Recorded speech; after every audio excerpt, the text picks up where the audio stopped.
प्यारे बच्चों, you are heartily welcomed in the second lecture of basic concepts of geometry. In this lecture, we will learn about ray. Since you have learnt already about line, ray and so on, in this lecture we will learn what is ray, what is line segment, plane and so on. तो आइए बच्चों, आते हैं हम लोग, देखते हैं पहले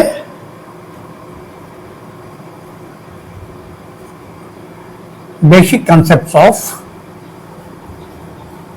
ऑफ जियोमेट्री।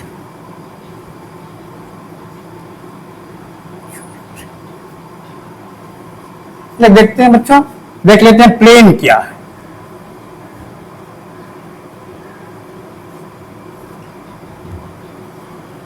बच्चों व्हाइट बोर्ड तो देख ही रहे हो,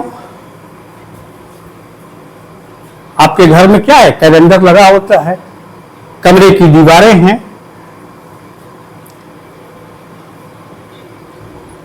और क्या है आपका, ऊपर की छत है या नीचे वाली छत के पोर्शन को सीलिंग कहते हैं, या नीचे का फर्श है। ये सभी के सभी बच्चों समतल के उदाहरण हैं, प्लेन के उदाहरण है। कागज का पन्ना हो, ये सभी क्या हैं, समतल के उदाहरण हैं। तो प्लेन की डिफिनीशन कैसे दीजिएगा? डिफिनीशन तो जरूरी है, किसी भी चीज का की दिमाग में अवधारणा कैसे विकसित हो, कैसे समझें उसको, इसलिए उसकी डिफिनीशन बहुत जरूरी होती है। तो आइए समझते हैं plane. A flat and smooth surface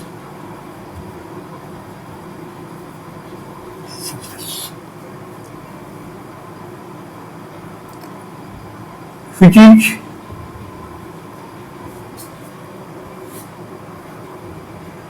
extended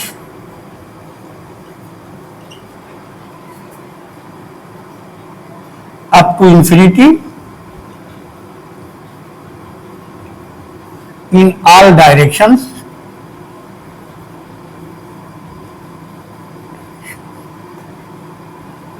is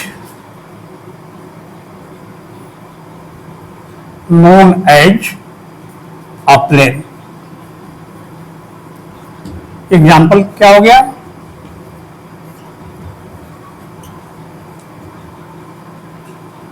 A piece of paper,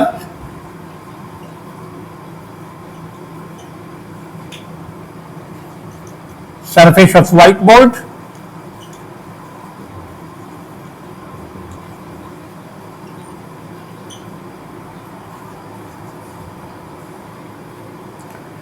surface of walls,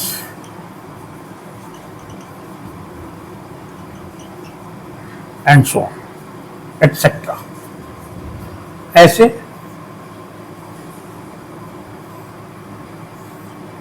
ये एरो मार्क क्या दिखला रहा है? इंफिनिटी की तरफ इंडिकेट कर रहा है कि प्लेन जो होता है, फर्स्ट वीडियो में याद होगा, लाइन क्या होती है? Line is extended up to infinity in two directions.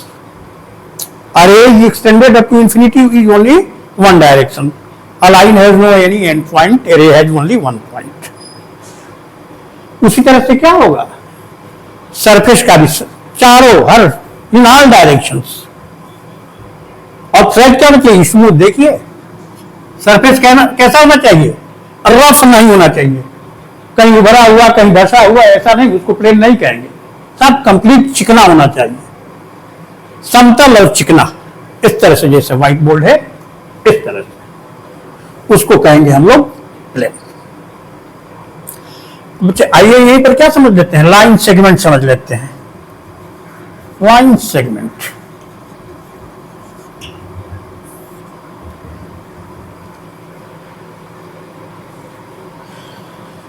बच्चों लाइन तो ये हुई, लाइन का कंसेप्ट है, ड्रा कर लिए। लाइन को रिप्रेजेंट बताए थे कैसे करते हैं।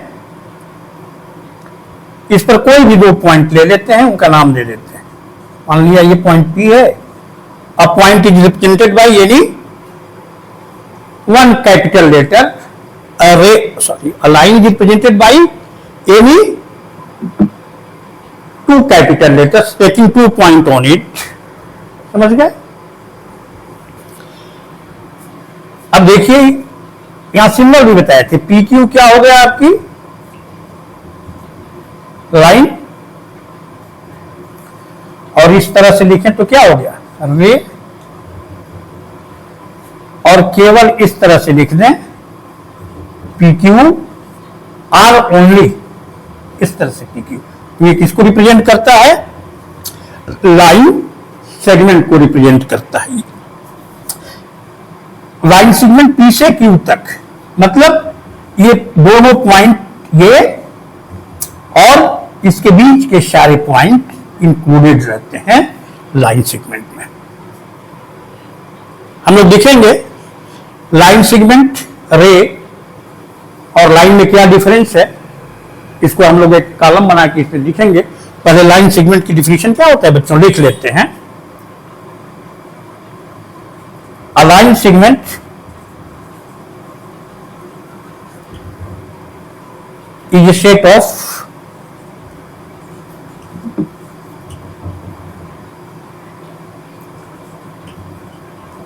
infinite points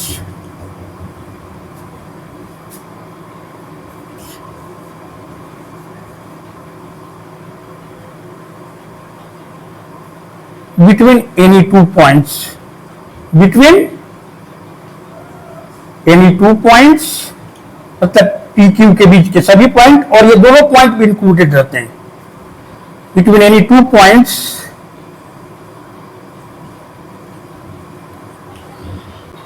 including these 2 points,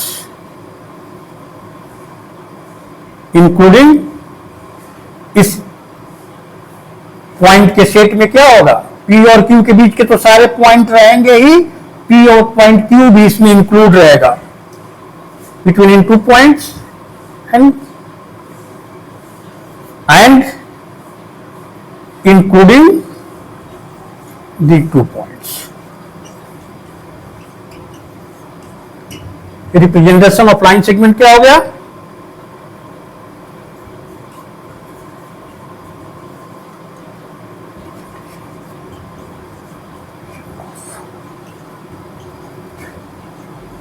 ये अभी लाइन रे की तरह लाइन सेगमेंट भी क्या होता है, किसी 2 कैपिटल लेटर के द्वारा इस पर 2 पॉइंट लेकर के रिप्रेजेंट किया जाता है। बच्चों ये डिफिनेशन नोट कर लीजिए प्लेन की और लाइन सेगमेंट की, तब इसके बाद आगे बढ़ते हैं हम लोग। बच्चों once I want to recall representation of line ray and line segment to have a better concept of these topics. Here is a line, इस पर क्या है, A और B 2 पॉइंट है, इस पर एक और पॉइंट ले लेते हैं बच्चों से। अब बताइए, हम लिखते हैं AB RBA, ध्यान दीजिएगा, BC और CB,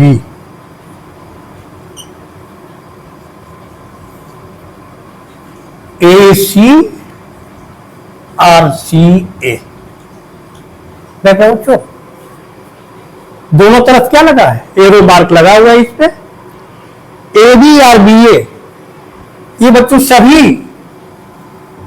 ये सेम लाइन को रिप्रेजेंट कर रहे हैं, सभी ABBA, BCCB, ACCA सभी किसको रिप्रेजेंट कर रहे हैं, they are representing, all these 3 are representing the same line, all these 3 are representing the same line। अब आइए बच्चों रे, देखिए रे में एक एंड पॉइंट होता है, ऐसे लिखे AB और ऐसे लिख दे हम लोग BA,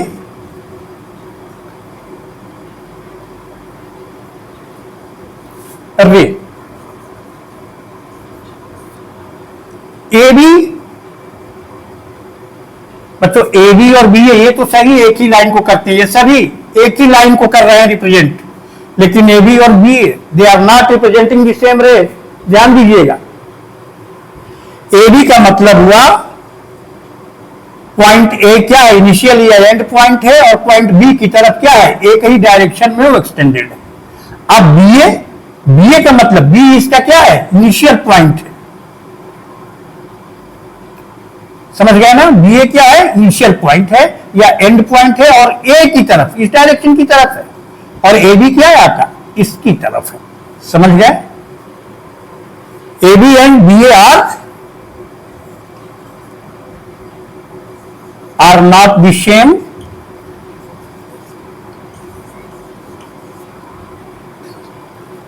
डू नॉट रिप्रेजेंट, ऐसे लिख लीजिए, do not represent the same ray. समझ गए बच्चों, इसमें अंतर समझ में आया। अब लाइन सेगमेंट,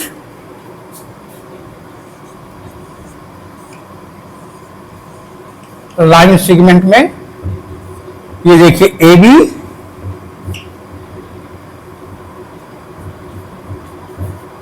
और बी ए लिख दें, तब ए बी और बी ए ये दोनों क्या कर रहे हैं, ये सेम लाइन सेगमेंट को रिप्रेजेंट कर रहे हैं। तो ये अंतर समझिएगा, A B and B A, line segment A B and B A are representing the same line segment. और बच्चों लाइन सेगमेंट पे एक और बात लिख लीजिएगा, रे में कोई एंड पॉइंट, एक एंड पॉइंट, लाइन में कोई एंड पॉइंट नहीं, और लाइन सेगमेंट में क्या होते हैं, दो एंड पॉइंट होते हैं। नोट में यहां लिख लीजिए, a line segment has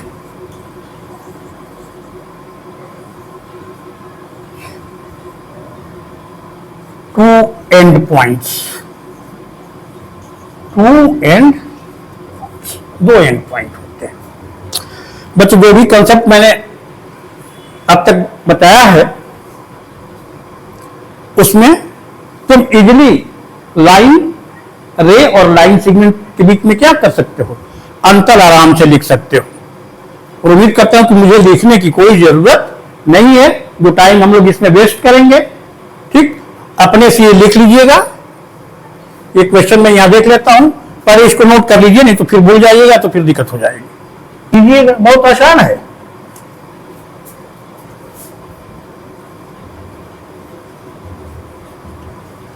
differentiate between a line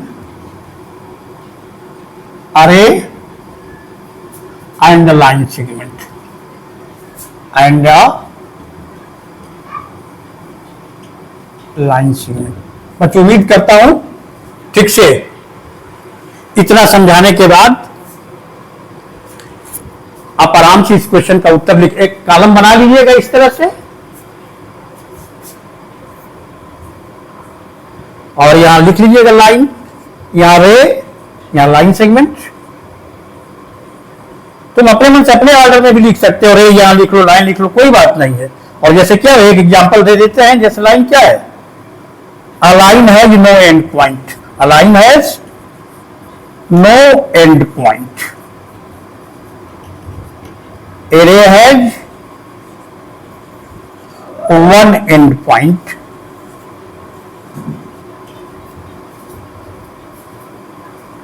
a line segment has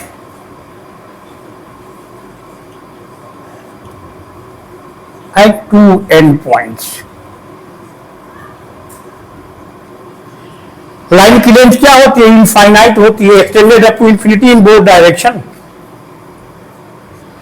रे इज एक्सटेंडेड, ये इसकी भी क्या होती है, न लाइन की लेंथ पता कर सकते हैं हम, न रे की पता कर सकते हैं, क्योंकि इनफाइनाइट होता है। पता किसका कर सकते हैं? लेंथ, लाइन सेगमेंट का। समझ गए बच्चों? तो कुछ और पॉइंट दे करके, infinite length, infinite length, finite length, finite होती है। ऐसे 2-3 पॉइंट में और दे करके आप लाइन रे और लाइन सेगमेंट के बीच में डिफरेंस लिखिएगा। ठीक, इसके बाद बच्चों आते हैं हम लोग एंगल पर। एंगल क्या होता है? बच्चों जितने भी ज्योमेट्रिकल फिगर्स हैं, जैसे देखिए 3 पॉइंट यहां ले लीजिए, इसी पॉइंट से इस पॉइंट को मिला दीजिए, तो हमें ये फिगर, ये आकृति मिल जाएगी। इस पॉइंट को मान ली हम लोग, वो इसको मान लिए P, इसको मान लिए Q, 3 पॉइंट से। अब 3 पॉइंट ऐसे हैं, इनको मिला दीजिए, इनका नाम दे दीजिए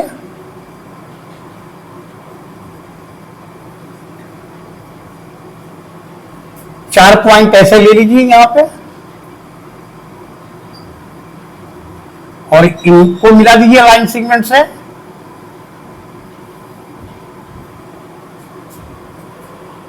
एक फिक्स पॉइंट लीजिए और इससे इक्वल डिस्टेंस पर हमेशा क्या लीजिए, तो ये एक फिगर मिल जाएगी। सारे पॉइंट्स ले लीजिए, इस फिक्स पॉइंट से इक्वल डिस्टेंस पर ले लीजिए। बच्चे जितनी भी जानते हो इसको क्या कहते हैं? एंगल। इसको कहेंगे ट्राइएंगल, और इसको कहेंगे क्वाड्रिलेटरल, इसको कहेंगे सर्कल। समझ गए? प्लेन का बताए, व्हाइट बोर्ड एग्जांपल है। तो ये सभी जो ज्योमेट्रिकल फिगर्स हैं, सभी क्या है? किसी प्लेन में ही बनती हैं, इसीलिए इनको क्या कहते हैं? प्लेन फिगर्स भी कहते हैं। समझ में आई बात? आइए अब हम लोग एंगल को डिफिनेशन लिख लेते हैं। अपने से भी देख करके लिख सकते हो। क्या है? ओपी और ओक्यू 2 रेज हैं। इन दोनों रेज का एंड पॉइंट क्या है? वो है कॉमन एंड पॉइंट है, और इनके बीच में, और इसी फिगर को क्या कहते हैं? An angle. An angle is a plane figure obtained by 2 rays with a common end point. बस इतनी डिफिनेशन लिख सकते हो। एक और तरीके से इसको लिख सकते हो। समझ गए ना? एंगल को कैसे डिफाइन करोगे?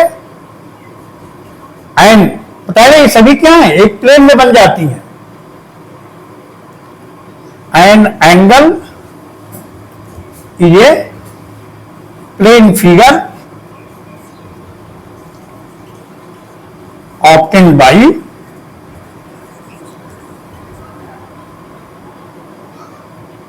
two rays with a common end point, with a common end point, with a common end point. The common end point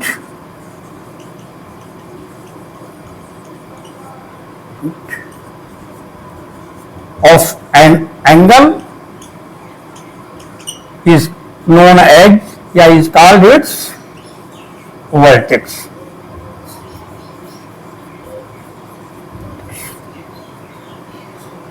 बच्चों देख रहे हो, जो एंगल है इसका नाम लिखने में कितने लेटर चाहिए? 3 लेटर चाहिए। इन दोनों के बीच में क्या है? जो भी इंक्लाइनेशन है, ठीक, वह क्या है? वही एंगल की क्या है? उसका मेजरमेंट करें। The magnitude of inclination of an angle is known as measurement of angle. आएंगे उससे। पहले तो एंगल की डिफिनेशन लिख लीजिए, इसके बाद क्या होगा? Representation of angle. Representation of angle.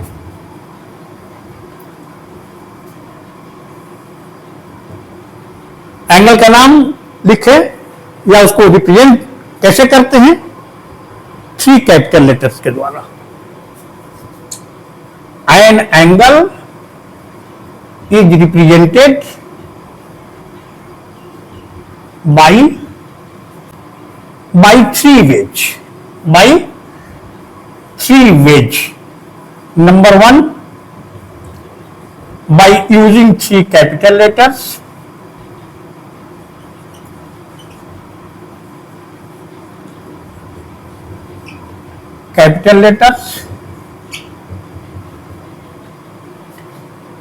दूसरा है by using one capital letter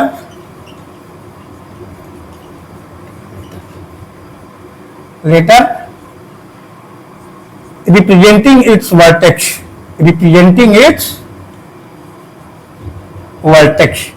इसके वर्टेक्स को वो पॉइंट रिप्रेजेंट करता है उसके द्वारा. और थर्ड बाय यूजिंग नंबर्स.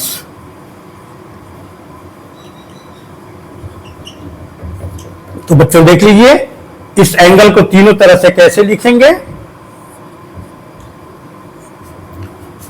ये क्या है, यहां पे O है, ये पॉइंट P है, ये पॉइंट क्या है, और यह जो एंगल बना हुआ है इसमें तीन लेटर से क्या लिखेंगे, वर्टेक्स बीच में आना चाहिए. एंगल POQ और एंगल, ये एंगल का निशान हो गया, symbol of angle QOP. Angle POQ vertex बीच में आना चाहिए, तीन लेटर से करोगे. तो पहले by using three capital letters हो गया. दूसरा देखिए by using one capital letter representing its vertex. इस एंगल का वर्टेक्स क्या है, ये पॉइंट O है, और पॉइंट O को किससे रिप्रेजेंट किया आपने, O से, इसलिए इसको क्या करेंगे, एंगल O से लिख कर दिए. या इसे हम क्या कर दिए, नंबर 1 2 अपने मन से कोई भी ले सकते हैं, कोई भी पॉइंट का नाम लिख सकते हो, यहां पर तुम्हारी मर्जी है. लिख दिए तो इसको क्या हो जाएगा, एंगल 1. ये तीन तरीके हैं बच्चों किसी एंगल को रिप्रेजेंट करने के. उम्मीद है आप सब समझ गए होंगे एंगल क्या है और एंगल को रिप्रेजेंट कैसे करते हैं. समझ में आया, इसको नोट कीजिए, तब एंगल से संबंधित एक दो बातें और करते हैं. ठीक, पहले इसको नोट कर लीजिए बच्चों. रिप्रेजेंटेशन ऑफ एंगल से एक चीज समझ लीजिए, इसमें एक चीज ध्यान देने की जरूरत है. अगर ये है, ठीक, और इसमें एक और रे यहां पे,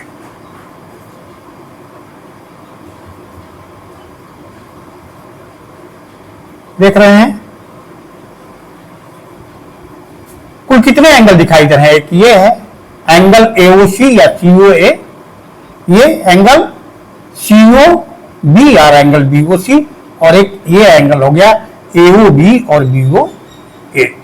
और सभी का वर्टेक्स क्या है बच्चों, O है. देख रहे हैं ना, सेम पॉइंट है. इसलिए हम यहां पर एंगल O से रिप्रेजेंट नहीं कर सकते इस एंगल को. अगर कोई सिंगल जो है एंगल है तब उसको तो वर्टेक्स से रिप्रेजेंट किया जा सकता है, लेकिन अगर एक से अधिक एंगल का वर्टेक्स क्या है, सेम है, तो उसे हम वर्टेक्स से रिप्रेजेंट नहीं कर सकते हैं. इसलिए नोट में ये लिख लीजिए, अ सिंगल एंगल, एक अकेला कोण, a single angle can be represented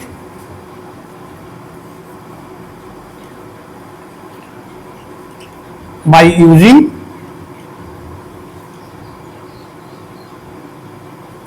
its vertex, but a pair of angle having the same vertex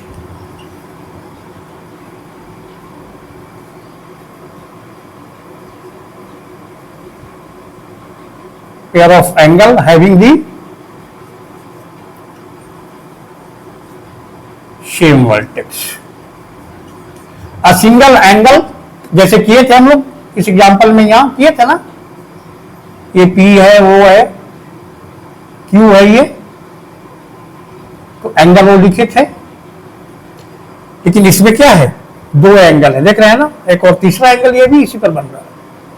तो ऐसे एंगल को हम लोग वर्टेक्स से रिप्रेजेंट नहीं कर सकते हैं। क्या कर सकते हैं, अब दो ही विकल्प बचता है, बाय यूजिंग, जैसे देखिए AOC और COA, एंगल BOC और एंगल COB, और इस पूरे एंगल को एंगल AOB और एंगल, या इसको डिजिट मान लीजिए 1, 2 और इसको पूरे को 3 मान लीजिए, तो एंगल AOC को क्या करेंगे, एंगल 1, इससे इसको क्या कर सकते हैं, एंगल 2 से, और इसको क्या कर सकते हैं, एंगल 3 से भी कर सकते हैं। But we can't represent as angle O, ये गलत हो जाएगा, ये नहीं हो जाएगा। एंगल O किसको कहा जाए, AOC को कहोगे कि COB को कहोगे कि AOB को कहोगे। बात समझ में आ गई बच्चों, ठीक। इसके बाद नेक्स्ट वीडियो में हम लोग पढ़ेंगे और बेसिक कंसेप्ट ऑफ ज्योमेट्री पढ़ेंगे हम लोग, मतलब हम सर्कल तक पूरा क्या होगा, हम इसी बेसिक कंसेप्ट में सीख लेंगे, ताकि बच्चों तुम्हें किसी भी क्लास में ज्योमेट्री के प्रॉब्लम से संबंधित कोई भी समस्या उत्पन्न न हो, तुम आसानी से हल कर सको, चाहे वो क्या हो, तुम्हारे क्लास की परीक्षा हो या भविष्य में आगे क्या हो, किसी कंपटीशन का एग्जाम हो, उसमें तुम्हें कोई दिक्कत नहीं हो। इसीलिए मैंने ये सोच करके क्या किया है, ज्योमेट्री पर इतना समय और समय देने का और श्रम करने का मैंने फैसला किया है। मैं जानता हूं कि बच्चों को ज्योमेट्री में काफी क्या होती है, समस्याएं होती हैं, और ये समस्याएं किस लिए होती हैं कि उन्हें ज्योमेट्री का बेसिक कंसेप्ट नहीं होता है। ठीक है, ओके, थैंक यू, मिलते हैं अगले वीडियो में।